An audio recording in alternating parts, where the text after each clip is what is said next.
Glória a Deus. Graça e paz, queridos. Boa noite. O pessoal vai estar chegando. Vamos dar continuidade aí à série da Escola Bíblica, Sermão do Monte, o Sermão da Montanha. Tem muita coisa boa aqui para a gente falar, graças a Deus. E vamos dar continuidade, né? E antes de mais nada, vamos orar para que o Espírito Santo nos capacite aí nesta hora. Amém? Pai, em nome de Jesus, queremos, ó Deus, te agradecer. Te agradecer porque o Senhor é bom e a tua misericórdia dura para sempre. Ó meu Deus, em nome de Jesus, que o Senhor dê ordem aos teus anjos para estar ao redor deste lugar, trazendo a tua presença, Deus. Que possamos, ó Deus, ser cheios do Teu Espírito Santo, ouvindo a Tua Palavra, sendo ministrados, Senhor Deus, pelos ensinamentos do nosso Senhor Jesus. Pai, nos ajuda nesta hora a sermos pessoas, ó Deus, conforme a Tua Palavra nos ensina, Senhor. Em nome de Cristo Jesus, que possamos encontrar a felicidade no Senhor, a verdadeira felicidade está em praticar aquilo que o Senhor nos ensinou, Pai. Nos ajuda, Espírito Santo, nos leva as nossas mentes cativas à obediência de Cristo, que o nosso coração esteja aberto, receptivo pela Tua Palavra, em nome de Jesus. Amém. Amém. Graça e paz. Vanderleia está aqui do meu lado, glória a Deus. A Eliane e o Cláudio também já chegaram, louvado seja Deus por essas vidas tão preciosas. Vamos lá, queridos, passei quase o dia inteiro preparando aí o dia de folga dedicado ao Senhor hoje, aprendendo aqui, né, sobre o Sermão do Monte. Então a gente tem o tema aí, o tema é o Reino de Deus e a promessa da verdadeira felicidade. Nós vamos falar um pouquinho sobre o reino de Deus e as bem-aventuranças, que significa a felicidade, o ser feliz. Então nós temos aí, né, a introdução que nós colocamos é pensando a respeito da felicidade. Então, o que as pessoas estão buscando ao redor do mundo todo? É a felicidade.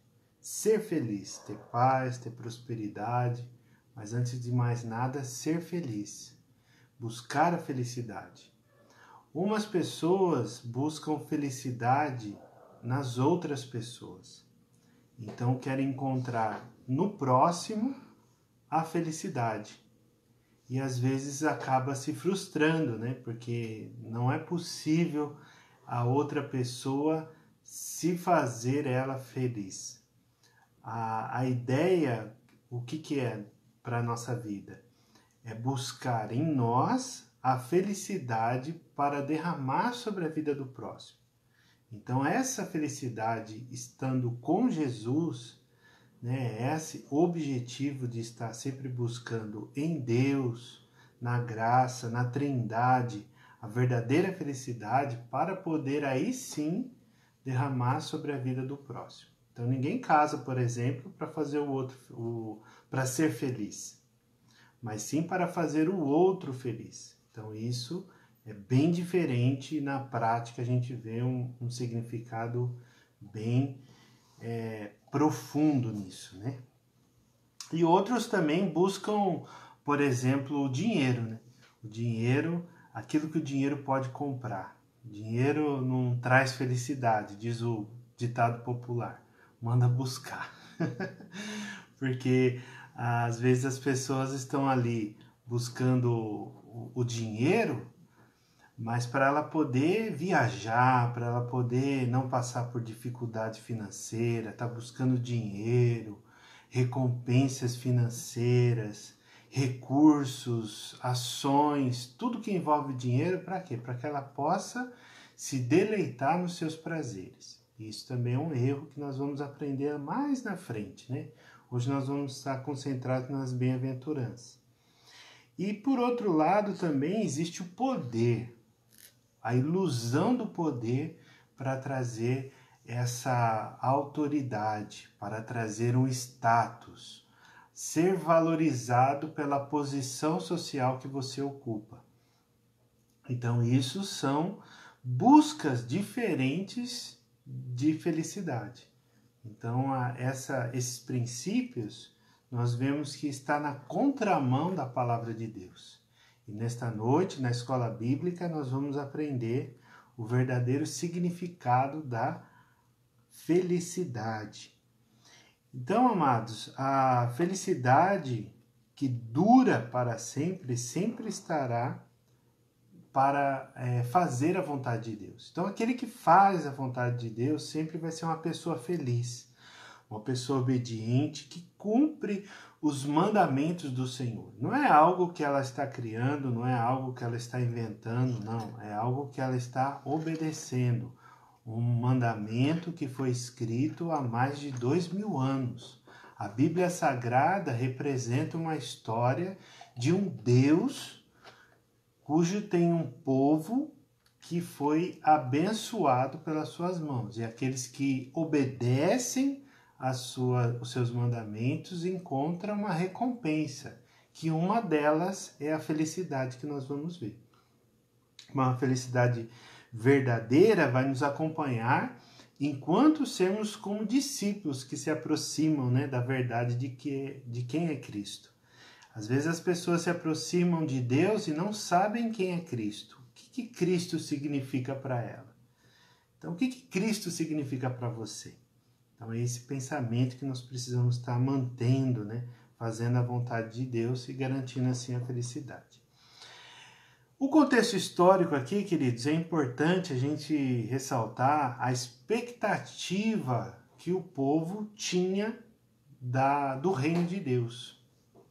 Então, o Messias prometido do Antigo Testamento estava ali em evidência e eles estavam aguardando um senhorio, um poderio militar que iria desfazer o Império Romano, que eles estavam ali naquela ocasião, sendo subordinados a esse império, e depois conquistar muitas nações através de Israel. Então esse Messias ia usar, de uma forma miraculosa, obviamente, usar a nação de Israel para governar as outras nações. Então era um reino que era muito poderoso, ia ser mais poderoso que o Império Romano, que era o mais evidente, o mais relevante daquela época. Então existia isso. Por quê? Porque dentro da história do Antigo Testamento, a gente viu o povo de Israel passando por vários reinos. O reino assírio, o reino babilônico, medo, persa, grego e agora, nos dias de Jesus, o Império Romano. Então, dentro desse histórico, nós vimos muita graça de Deus no sentido da misericórdia dele para que pudesse guardar essa aliança. Guardar a aliança que Deus tinha com o seu povo, através da vida por exemplo, de Davi, de Davi. Então essa aliança davídica foi permanecida até no tempo de Jesus, para poder preservar. E isso durou por um tempo, depois sim dos cativeiros também, Tiveram os cativeiros babilônico, assírio, e aquele silêncio de 400 anos antes da vinda de Jesus. Então os profetas escreveram o Antigo Testamento, vamos dizer assim, até 400 anos antes de Cristo. Depois cessou, virou um silêncio. Ninguém mais falava nada. Não existia nenhuma voz profética no meio do povo. Então passaram por situações bem complicadas no fim do período grego e aquela divisão, daqueles homens lá.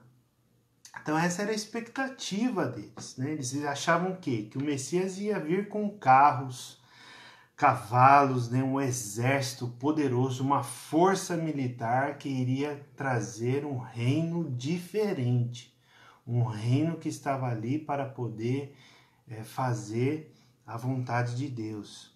Mas Jesus, ele entra em cena trazendo um reino de ponta cabeça. Um reino completamente diferente daquilo que eles estavam imaginando. Então apareceu Jesus como o Messias, o prometido do Antigo Testamento, o ungido de Deus, trazendo um reino totalmente diferente, sem cavalos, sem força militar, sem exército, sem soldados, sem miríades de cavaleiros, nada disso.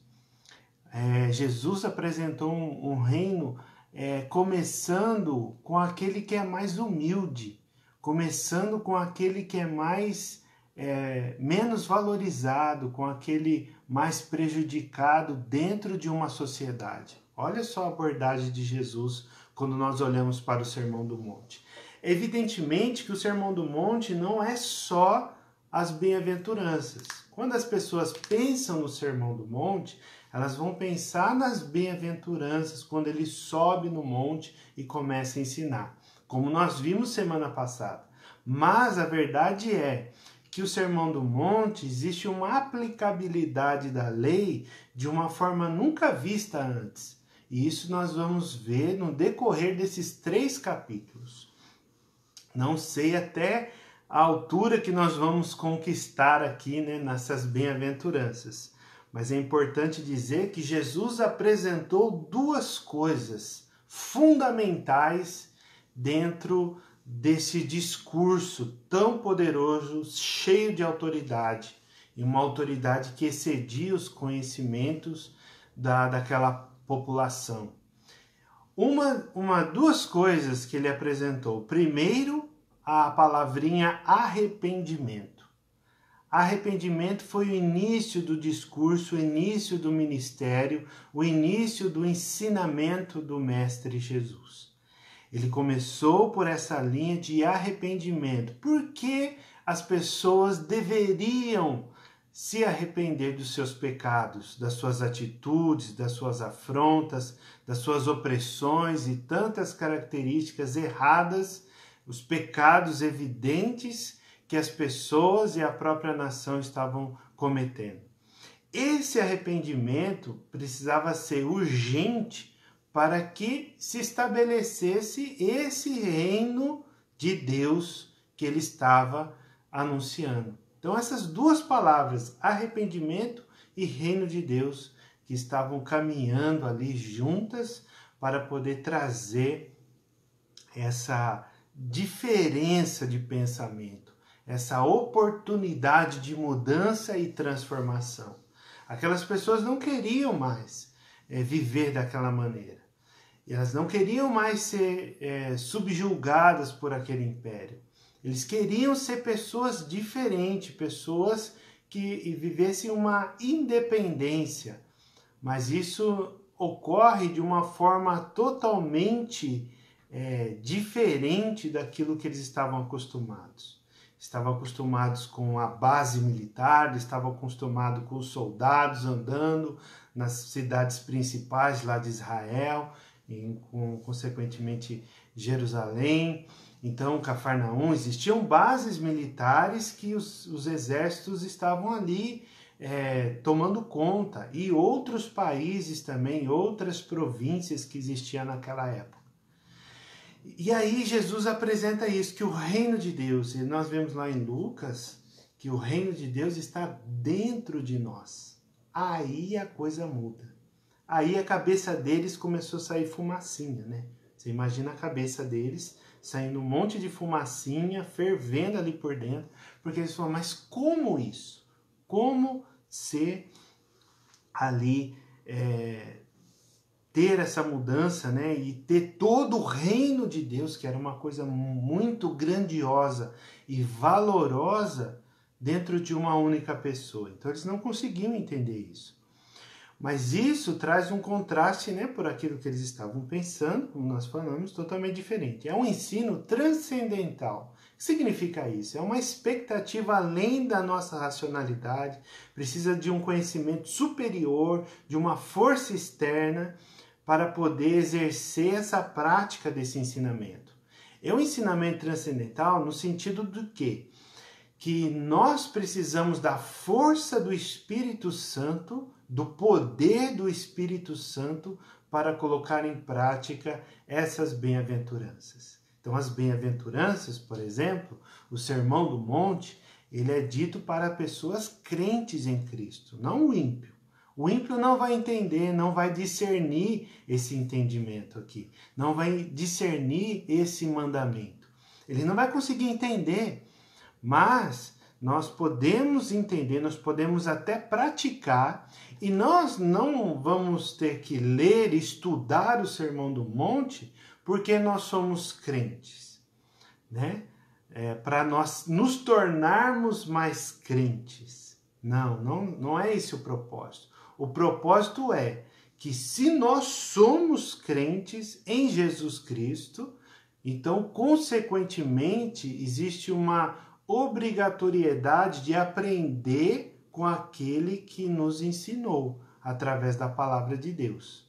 Então, essa obrigatoriedade, esse mandamento, essa ordenança tem a finalidade do quê? De instruir a pessoa que é cristão.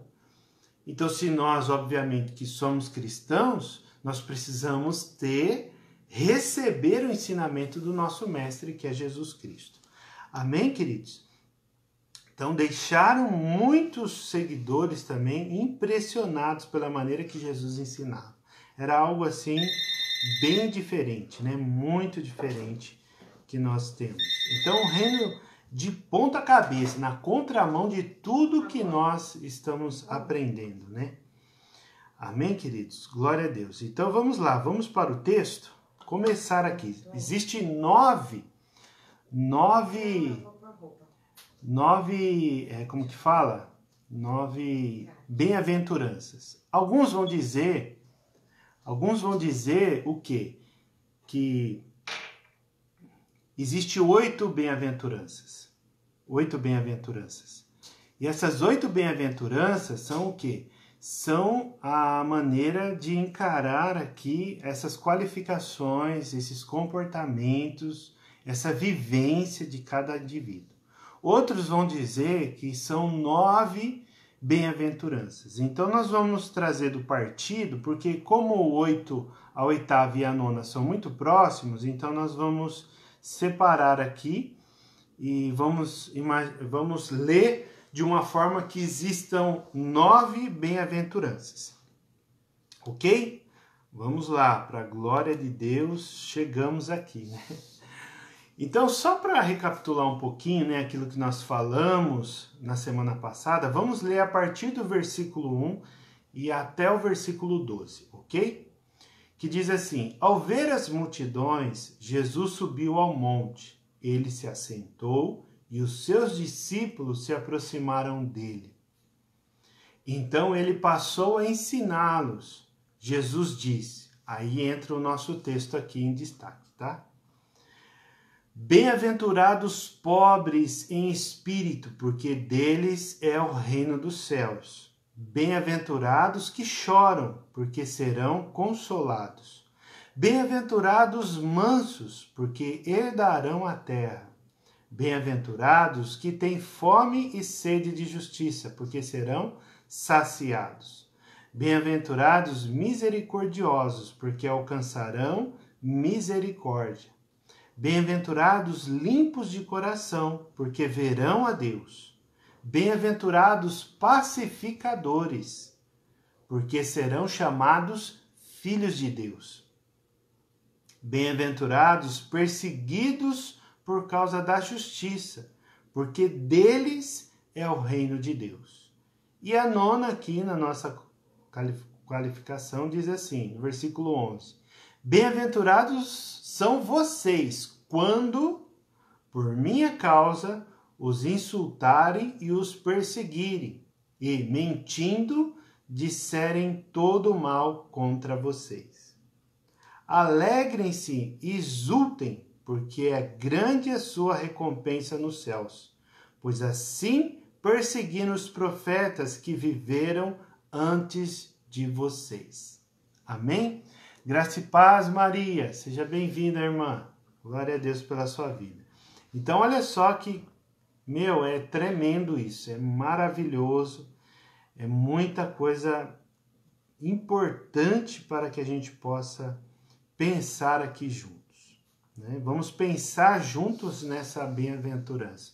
Quero que você pense. Não vamos fazer nada correndo, não estamos com pressa, porque não existe pressa, né, dentro do reino de Deus. A gente vai meditar. Quando nós estamos meditando na palavra, nós queremos enxergar tudo aquilo que é possível, todas as vezes que nos depararmos com esse texto. Então, o primeiro aqui, queridos, é bem-aventurados pobres em espírito, porque deles é o reino dos céus. Então, aqui, amados, nós temos bem-aventurados pobres. Outras traduções está falando humildes de espírito, porque deles é o reino de Deus, deles é o reino dos céus. Então Jesus, na sua posição de mestre, inicia as bem-aventuranças aqui, dizendo que quem são os soldados desse reino? Então você imagina aquilo que nós falamos no contexto histórico, né? Quem vai se alistar dentro deste reino? Quem são os soldados, os guerreiros que vão se levantar aqui para levantar essa bandeira, né? Essa bandeira do Senhor, para proclamar o reino dele. Então, primeiro são os pobres de espírito. Esses são aqueles que, depois de arrependidos, dependem fielmente tudo o que fazem de Deus. Fielmente. Então, fielmente é uma pessoa assim que não vai mudar a sua ótica, não vai mudar a sua maneira de pensar, vai estar ali sempre buscando isso. Então, esses mesmos pobres de recursos, às vezes financeiros, né, os humildes, esses são crentes que dependem fielmente de Deus, porque precisam da provisão, confiam na provisão. Diferentemente daquele que é arrogante, né? Daquele que é jactancioso, daquele que é orgulhoso, autoconfiante. Esse não quer depender de Deus, ele quer depender da sua capacidade. Então nós temos que olhar esse versículo para encontrarmos nele a verdadeira felicidade. Veja bem, a verdadeira felicidade está ali. Então, os pobres de espírito, em poucos momentos, são os menos favorecidos financeiramente, né? E no Evangelho da Prosperidade, por exemplo? O Evangelho da Prosperidade, amados, nós vamos ver o quê? Nós vamos ver que as pessoas que são pobres, as pessoas que são humildes, as pessoas que têm pouco recurso, veja bem a comparação, elas são qualificadas de uma forma que elas são amaldiçoadas, estão pagando por um alto preço, uma condenação, estão sendo punidas por Deus por serem pobres, na perspectiva, na visão do Evangelho da Prosperidade. Isso, obviamente, é um erro. Nós queremos entender isso. Qual que é esse sentido que Jesus está falando aqui? A grande maioria das pessoas estão vivendo numa situação. Se você procurar na internet, você vai encontrar pouquíssimas pessoas são milionárias.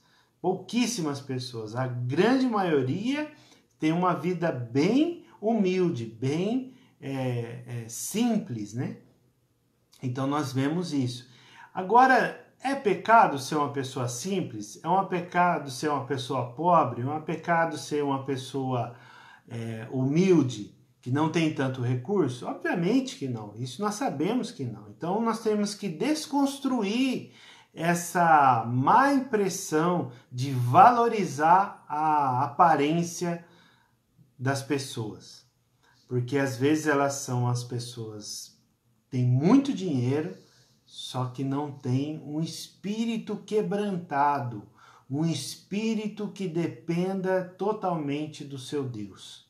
Entende? Então aí onde que está o grande X da questão, né? Vamos dizer assim. Prosseguimos aqui então, queridos, que para vivermos estando com o nosso espírito pobre, no sentido totalmente de depender a Deus, né? Humildes de espírito, é necessário o quê? Arrependimento. Mas arrependimento do quê, Kleber? Aquilo que é contrário a um espírito humilde. É o quê? O orgulho, a arrogância. Então essas são características, esses são pecados que nós precisamos nos arrepender. Às vezes a gente não demonstra, às vezes a gente não fala, ou outras vezes nós falamos, outras vezes demonstramos essa autoconfiança. Isso é prejudicial para nós mesmos, além de dar um mau testemunho. Então, o crente que quer descobrir a verdadeira felicidade, ele precisa estar nessa rota do arrependimento. Ele precisa estar sempre na direção daquilo que Deus pode fazer para ele. Amém? Às vezes as pessoas não valorizam as bem-aventuranças, hein? Olha só. Ah, esse texto é bem conhecido, esse texto nem preciso mais estudar, eu quero alguma coisa mais profunda. Não, a primícia aqui é o quê? Nós vivemos aquilo que Jesus está ensinando. Então, viver aquilo que Jesus está ensinando, esse é o nosso objetivo. Amém? Então, nós precisamos olhar para isso. O segundo ponto aqui, a segunda bem-aventurança, são os que choram, né? Bem-aventurados que choram porque serão consolados. Esse consolo, esse choro, esse consolo é uma recompensa dentro da felicidade, dentro da bem-aventurança. Olha que tremendo que é isso. Nesse quarto versículo aqui, né, que nós lemos, e o quinto capítulo, narrado por Mateus, apresenta a segunda bem-aventurança, o choro. O choro nos remete, mais uma vez, ao arrependimento, e choro também nos remete ao quê? Ao luto. Então, quando passamos por luto, existe aquela dor, aquele sofrimento, né? Aquela situação muito dificultosa, né? Maria Aparecida, graça e paz, seja bem-vinda, irmã. Glória a Deus. Então, amados, a gente vê essa situação muito difícil, né? Quando tem esse choro. E lá, dentro desse contexto, por que Jesus está falando aqueles que choram? Esse choro pode ser endereçado pela nação de Israel, pelos pecados, por tudo aquilo, pelo histórico da nação de Israel, tudo aquilo que eles fizeram de errado, tudo aquilo que eles foram para longe, né, da vontade de Deus. Então esse choro, nós precisamos ver aqui que Jesus está se remetendo à nação pecadora de Israel, durante todo esse histórico de rebeldia, de teimosia, né, do próprio povo de Israel. A condição era o quê? Lamentar pelo processo de estarem passando, sendo governados por outro reino, né? E nossos dias, quando nós olhamos as pessoas chorando, por sua vez. Quando a gente olha alguma pessoa chorando, o que a gente vai pensar? A gente vai pensar o quê? A gente pensar, acho que essa pessoa está passando por uma dificuldade. Essa pessoa está passando por uma situação muito difícil. Essa pessoa está passando, eu acho que é uma depressão. E depressão é um estado clínico que precisa de ajuda. Precisa da parte espiritual, obviamente, como tudo na nossa vida, precisa da intervenção divina, do poder do Espírito Santo, da iluminação da palavra de Deus, mas também precisa de uma parte clínica, né? Que esses profissionais aí que são capacitados para cuidar a respeito de depressão. E aqui nós vemos o choro narrado aqui por Mateus, nas palavras do Mestre Jesus, estão se referindo àqueles que serão consolados. O que é a consolação? O que é ser consolado? Consolado é ser amparado, é ser cuidado, é ser assistido. Então, muitas vezes, as pessoas falam que é terrível o choro, terrível a dor, o sofrimento.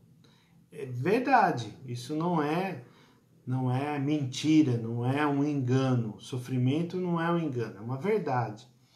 Mas, por outro lado, existe uma recompensa, porque dentro do reino de Deus, existe pessoas que serão consoladas. Isso gera felicidade. Então, esse choro não vai durar muito tempo. Esse choro não vai ser perpétuo na vida de uma pessoa, dentro do reino de Deus. Esse crente, ele pode chorar sim, vai passar por sofrimento, por dor, por luto, vai se arrepender e esse arrependimento vai gerar choro, todas as partes aí incluídas. Porém, ele vai ser consolado. Às vezes as pessoas lá no mundo, queridos, estão passando por esse tipo de sofrimento, mas não estão tendo consolo. E dentro do reino de Deus existe consolo através do Espírito Santo. Então, lá na frente, quando o Espírito Santo vem na narrativa aqui dos evangélicos, nós vemos essa realidade, essa construção desse pensamento, né? Agora a pergunta é, como ser consolado, né? Olhos secos não serão consolados. Aqueles olhos de coruja, né? Aqueles olhos grandão, assustado, esse precisa ser consolado? Não, porque não chorou, né? Então aqui está falando do quê? Está falando do choro. A promessa aqui é para aqueles que choram. O consolo vai ser para aqueles que choram. Aqueles que choram diante do arrependimento, da convicção do seu pecado, daquele luto, daquela situação difícil, né? Mas esse choro está demonstrando o quê? Que a pessoa se rendeu, baixou a guarda, entende? Está convencida, ela não vai ficar lutando contra aquela situação, ela não vai ficar querendo vencer aquilo com as próprias mãos. Ela está reconhecendo a soberania de Deus dentro do contexto do reino de Deus, ok? E eu pergunto, qual foi a última vez que você chorou? Qual foi a última vez que você chorou e qual foi o motivo que você chorou? Então, olha só como que nós podemos viajar nessa hora, né? A última vez que você chorou copiosamente, né? Você chorou de uma forma muito derramada, demonstrando ali muita coisa. Então, ali o que aconteceu? Ali o que aconteceu com você? Qual que foi o motivo do seu choro? Então o Espírito Santo foi até no seu coração e te consolou? Alguma pessoa foi lá e consolou, te abraçou? Qual que foi a situação peculiar ali que você passou? Então esse motivo poderoso, né, consolado, foi poderosamente consolado pelo seu Deus? Então aqui nós vemos, olha só quanta coisa, né, queridos, que nós podemos pensar, podemos aqui analisar, né? Outra coisa, queridos, nós temos aqui a terceira bem-aventurança. Terceira bem-aventurança são os mansos. Aqui a coisa vai começar a apertar um pouquinho, né? As bem-aventuranças, os mansos, porque herdarão a terra. Então, essa promessa, muitos querem conquistar, não é verdade? Eu quero conquistar territórios, eu quero conquistar células, eu quero conquistar vidas, famílias, isso não é errado. Eu quero pregar para as nações, eu quero ir para as nações pregar o evangelho, eu quero fazer isso, eu quero fazer aquilo, quero conquistar meu território, a minha cidade, isso, aquilo. Tudo bem, amém, glória a Deus, louvado seja Deus por essa fé. Mas nós temos que considerar qual que é a atitude dentro do Sermão do Monte que vai herdar essa terra. Aí vamos ver se a gente se enquadra ou não. Olha só que interessante esse estudo. Esse estudo é maravilhoso, amados, é maravilhoso. O bom pastor continua instruindo os seus discípulos apontando uma característica reconhecida por todos, a mansidão. Quando você conhece uma pessoa, você vê o seu comportamento, quando aquela pessoa é calma, aquela pessoa é tranquila, as suas decisões são tomadas de uma forma gradativa, são tomadas ali sem impulsão, sem situações difíceis, tá ali calmo, tranquilo, no seu falar é calmo, tudo direciona para aquela pessoa calma e mansa, né, no caso. Então isso é reconhecido por todos, verdade ou não é? No nosso trabalho, né, às vezes a gente trabalha em várias equipes, várias pessoas, e você está escalado em determinado tempo com aquela pessoa, só que aquela pessoa é agitada, aquela pessoa é impetuosa, aquela pessoa está ali sempre falando muito, gesticulando, xingando, às vezes até gritando com o cliente. Você imagina essa situação? Ou é um chefe, né, nervoso, um chefe nervoso que está ali falando um monte e oprimindo os funcionários. Ninguém quer chegar perto dessa pessoa. Agora, quando a pessoa é calma, quando a pessoa é humilde, primeira característica dela é o quê? Ela ouve. Ela ouve todos aqueles que estão à sua volta. E isso é uma habilidade nos nossos dias. Porque a pessoa tem essa percepção de ouvir, de estar ali meditando naquilo que o seu próximo está falando. Isso é uma habilidade nos dias de hoje. Então, a Bíblia está dizendo que aquele que é manso é feliz. Aquele que é manso, ele não vai entrar em briga que não pertence a ele.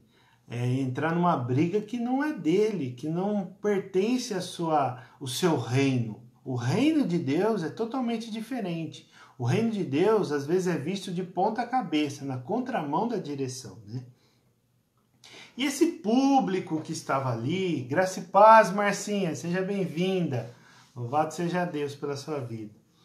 Então, esse público que estava ali, né, ouvindo o sermão de Jesus, tinha, obviamente, uma expectativa, né, da ação militar, como nós falamos.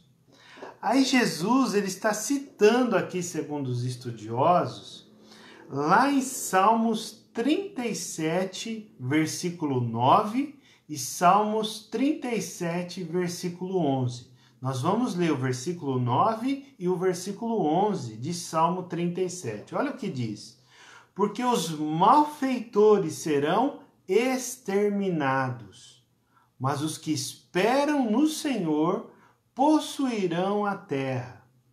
Mas os mansos herdarão a terra e terão alegria na abundância de paz.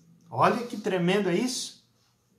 Então veja bem, que Jesus está apresentando aqui que o soldado do reino de Deus tem essa característica, a mansidão, porque a mansidão vai herdar a terra, vai trazer alegria, vai trazer felicidades, uma abundância de paz. Por quê? Você viu uma pessoa mansa brigando com alguém?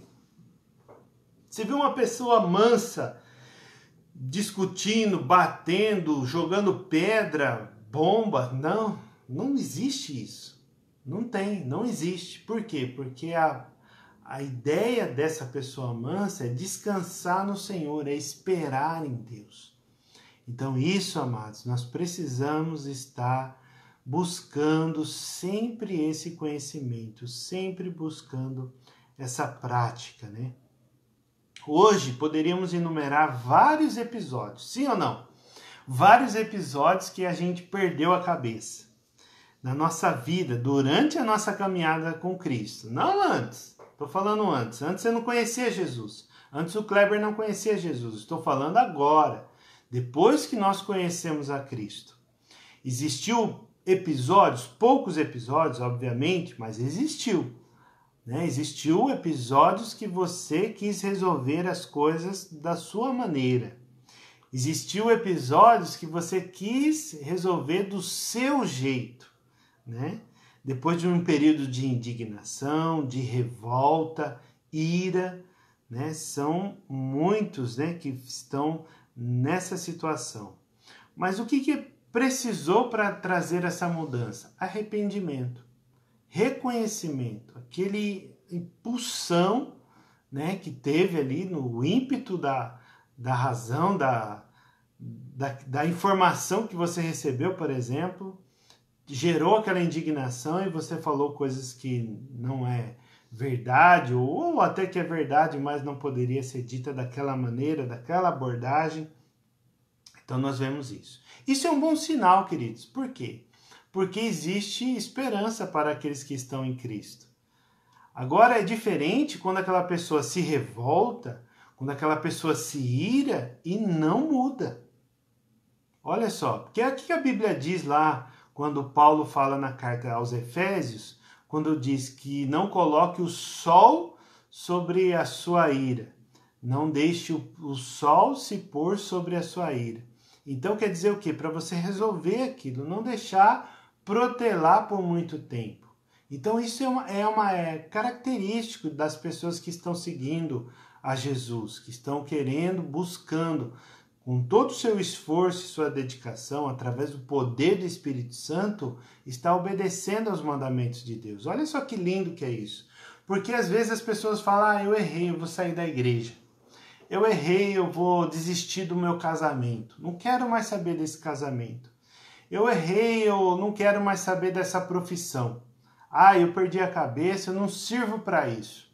Não. Quando as pessoas estão em Cristo, elas veem oportunidades, conseguem ser preenchidas com uma esperança de mudança, de transformação. Por quê? Porque o reino não é o ambiente que ela vive. O reino é aquilo que está dentro dela. Então, quando ela tem essa identidade de ser mansa, ela consegue avançar nos seus objetivos, no seu autogoverno, no seu autocontrole, né? Um dos frutos do Espírito do domínio próprio. Então ela consegue falar, não, peraí, eu errei dessa vez, não vou repetir isso. Eu vou repetir isso? Não posso repetir. Por quê? Porque o Espírito Santo já me falou a respeito disso. E quando ele fala, ele marca. Quando o Senhor vai falar com você, ele vai te marcar de uma maneira ou de outra, mas ele vai te marcar para você não esquecer. Não é verdade? Todo domingo, graças a Deus por isso, nós estamos na casa do Senhor. É verdade ou não é? Estamos nos alimentando da palavra de Deus. Estamos nos devocionais pessoais aí diariamente, ouvindo a palavra de Deus, lendo a palavra de Deus, orando pelo nosso dia. Estamos aí construindo, né? Isso aos pés do Senhor e colocando Jesus no alto. Mas a gente não lembra de tudo, não é verdade? Não lembra de tudo. Não existe como, né, uma mente humana lembrar de todos os sermãos. Você imagina, se você está há 10 anos na igreja, você tem mais de 500 sermões, se você foi todos os domingos na igreja.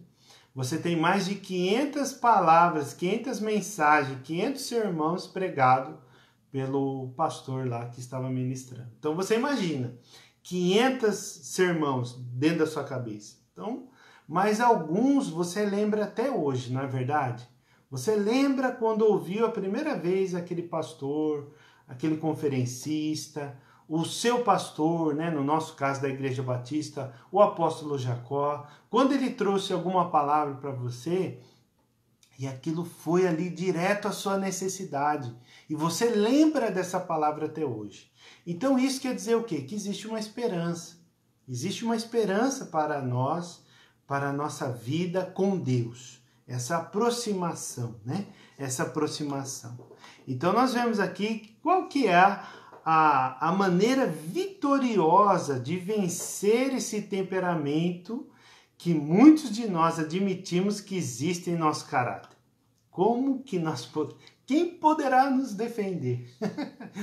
Quem poderá nos salvar? Quem poderá nos mudar desse temperamento? É o poder de Deus. Não existe outro lugar. Em primeiro lugar, nós temos 3 situações aqui que consideramos que vamos conseguir vencer para nos tornar pessoas mais mansas. Primeiro é a oração, uma vida de oração. Uma vida de oração, queridos, vai te prevenir, vai diminuir drasticamente muitos acidentes de percurso. Por que eu estou falando isso? Porque muitas vezes, queridos, na prática aqui, parou da teoria, agora é tudo prática. Na prática, nós admitimos o quê? Que esse temperamento, que às vezes é agressivo, é revoltoso, impetuoso, nervoso, não sei qual que é, precisa ter a mão de Deus controlando isso. Como que a mão de Deus vai operar? Através do tempo sozinho com Deus, através da sua vida de oração. A sua vida de oração precisa ser prioridade. Como nós já falamos semana passada, como nós já falamos que Jesus precisa estar ali ocupando o primeiro lugar, o lugar alto da sua vida. Então, às vezes, da semana passada para cá, a sua semana não foi das melhores, né? Você poderia ter investido mais tempo na sua vida de oração.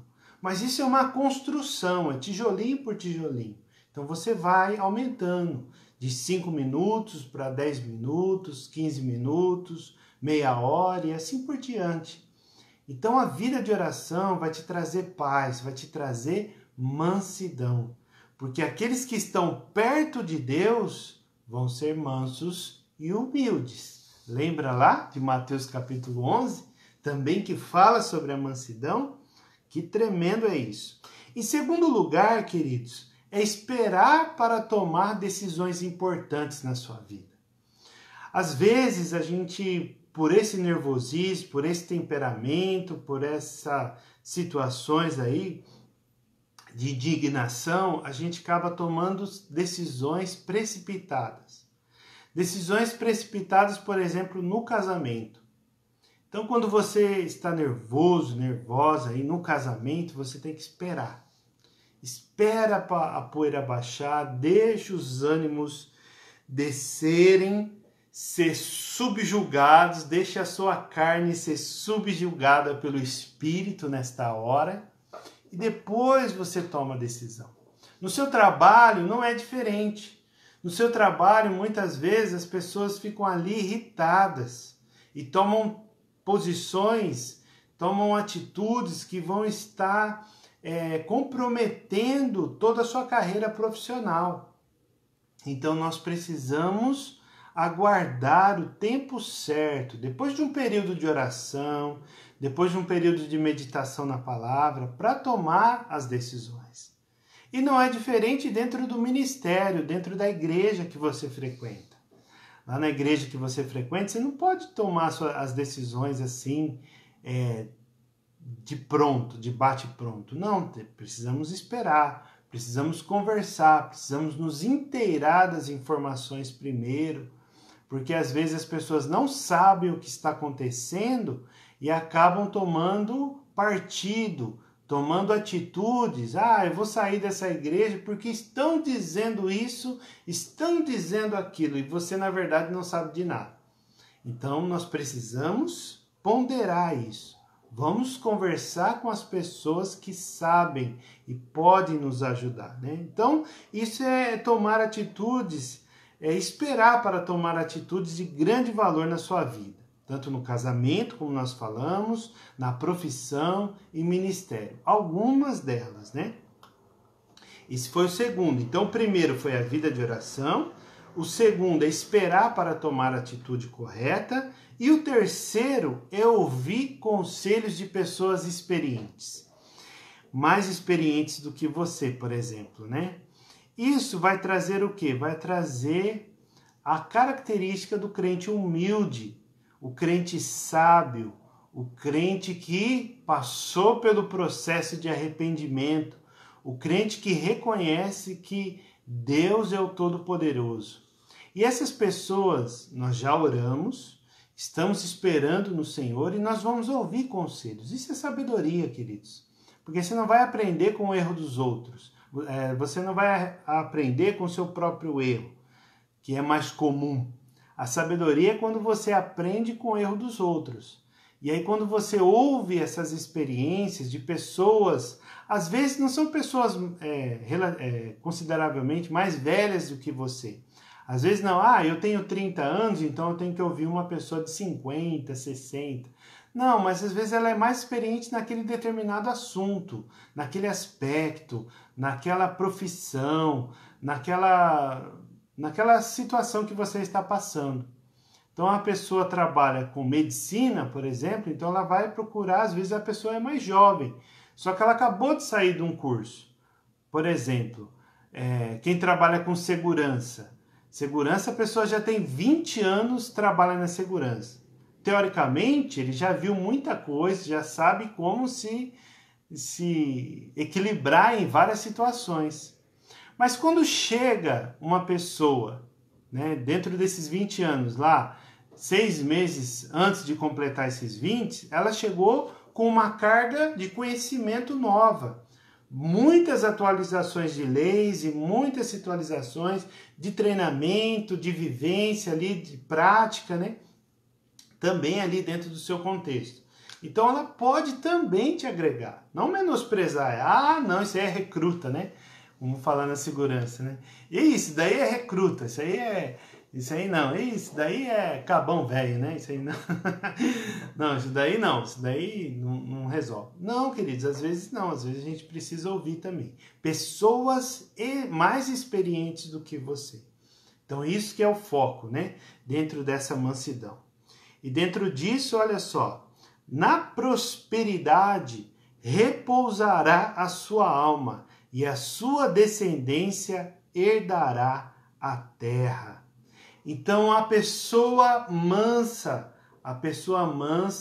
ela tem a sua alma próspera, a sua alma resolvida, a sua alma decidida aquilo que ela é. Ela reconhece a sua identidade. Olha só que maravilhoso que é isso. Porque às vezes as pessoas querem fazer de tudo quanto é jeito, né? Então, amados, nós temos aqui 3 características. Olha só que tremendo, né? 3 características aqui das bem-aventuranças. Nós vamos estar parando por aqui. Nós vamos parar nessa terceira. Semana que vem nós vamos para mais 3 ou 4, aí depende do que aqui a gente vai estar falando, tá ok? Mas só recapitulando, nós falamos dos humildes em espírito, falamos dos que choram e serão consolados e falamos sobre os mansos, por último aqui, que herdarão a terra. Então a atitude, o ser, ser, viver isso, viver uma pessoa humilde. Às vezes você ouve aí algumas palavras, né? E tem um pregador americano, chama Timothy Keller, e ele fala assim, que a humildade é igual roupa íntima. Meio estranho, né? Não assusta não. É a mesma coisa que roupa íntima. É necessário, mas quando se expõe, perde o seu valor, né? Fica vulgar, fica desnecessário. Então você imagina isso, a humildade. A humildade, você não precisa falar que você é humilde. Não precisa dar testemunho da sua humildade. Não. As pessoas vão ver. É a mesma coisa que mansidão. As pessoas vão ver. Isso está atrelado um com o outro, né? Nós vamos ver depois a fome e sede de justiça, misericórdia, os limpos de coração, os pacificadores, os perseguidos por causa da justiça, os perseguidos, né? Insultados por causa do nome de Jesus. Então essas coisas são atitudes que as pessoas vão ver. Você não precisa falar, tá? Você não precisa proclamar isso, você não precisa dizer isso, divulgar isso. Porque dentro disso, dessa humildade em espírito que chora e é manso, existe a verdadeira felicidade. A pessoa é pobre de espírito, é humilde, dependente de Deus. Ela chora e ela é mansa, então ela tem essa recompensa da felicidade. Olha só, às vezes é por isso que o reino é de ponta cabeça, porque é totalmente fora dos padrões que a gente está acostumado, né? Deles é o reino dos céus, porque serão consolados, porque herdarão a terra. Olha a felicidade onde está. Está na esperança, está naquilo que está por vir. E Jesus já veio pela primeira vez, trazendo, estabelecendo esse reino dentro de nós. A segunda vez, ele vai vir para estabelecer isso numa nova cidade, né? Uma nova geografia que a gente nem imagina como vai ser. Mas a gente só vê, entende algumas visões que o apóstolo João, Daniel, teve, né? Amém, queridos? Então, nosso tempo já está por fim. Então, nós vamos encerrar essa primeira parte das bem-aventuranças. Semana que vem, nós iremos retornar falando a respeito das outras bem-aventuranças. Não sei se a gente vai terminar na próxima semana ou vai precisar de outra ainda. Mas é importante a gente fazer com calma, pensando, refletindo em cada uma. Porque, para mim, tem sido de muita utilidade. Receber esse ensinamento aqui das bem-aventuranças, do Sermão do Monte. Tem muita coisa que Jesus quer acrescentar na sua vida. Então nós queremos viver isso. Então para viver não precisa fazer nada com pressa. Dentro do reino de Deus não é nada com pressa. Deixa as coisas fluírem. Deixa o Espírito Santo derramar o poder sobre a sua vida e essa capacitação para que você se torne cada vez mais uma pessoa humilde de espírito. Que o poder de Deus venha sobre nós para nos tornar pessoas arrependidas verdadeiramente, pessoas quebrantadas, que se rendem ao Senhor. E também pessoas que são mansas que estão sempre perto do nosso Deus. Amém? Louvado seja Deus, né? Quanta coisa boa. Depois você pega esse estudo, leia novamente, releia, medite naquilo que Deus tem para você. Amém, queridos? Louvado seja Deus, né? Vamos orar em nome de Jesus? Se você tem um pedido de oração, coloque aí. Vamos orar pela Ana, né? A Wanderleia precisou sair agora mesmo para poder estar lá cuidando dela. Mas o Senhor está no controle, estamos confiantes na mudança aí que Deus vai fazer. Amém, amados? Vamos orar, em nome de Jesus. Pai, nós queremos te agradecer, Deus, e que teu Espírito Santo nos traga essa capacitação para sermos pessoas humildes, pessoas que reconhecem a tua soberania, pessoas que dependem do Senhor. Oh, meu Deus, nos ajuda, Pai. Nos ajuda a ser pessoas, ó Deus, que choram, que são arrependidas verdadeiramente, que serão consolados. E nós já fomos consolados por diversas vezes pelo Senhor. E reconhecemos isso, Deus, que o Senhor nos traga cada vez mais esse consolo para que a nossa mente seja renovada, o nosso espírito fortalecido diante da graça do Senhor. Ó Deus, também em nome de Jesus, nós oramos, Pai, para que o Senhor nos traga essa mansidão, que nosso coração seja manso, Deus, que nosso coração possa ser manso e humilde para te obedecer aquilo que o Senhor tem. Oramos também, Senhor Deus, ó Jesus, pela vida do Antônio nesta hora, que o Senhor reverta essa situação em nome de Jesus. O Senhor tirou daquele quadro, Pai, que ele passou, o Senhor já tirou, Senhor Deus, daquela situação difícil. Oh, meu Deus, que em nome de Jesus, o Senhor faça isso novamente. Tire ele, Senhor Deus, dessa situação. Oh, Deus amado, esse quadro clínico, Deus. Injete ali, Deus, a esperança.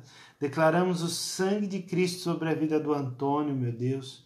Que o Senhor fortaleça, Deus amado, o seu sistema imunológico, a sua consciência, Deus. Que levante daquele leito na autoridade do nome de Jesus.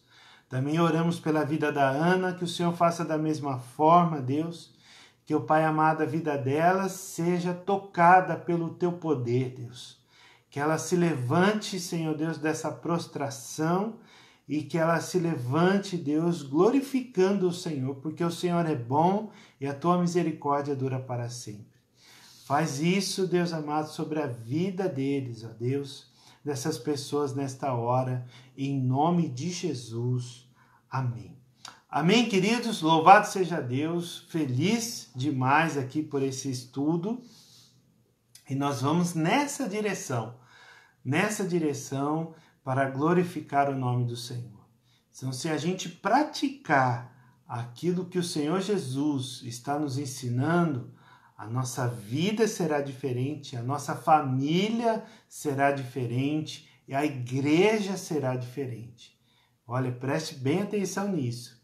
Vamos orar para que nós possamos fazer, como cristãos, obedecer tudo isso, essas bem-aventuranças que o Senhor Jesus está nos ensinando. Amém?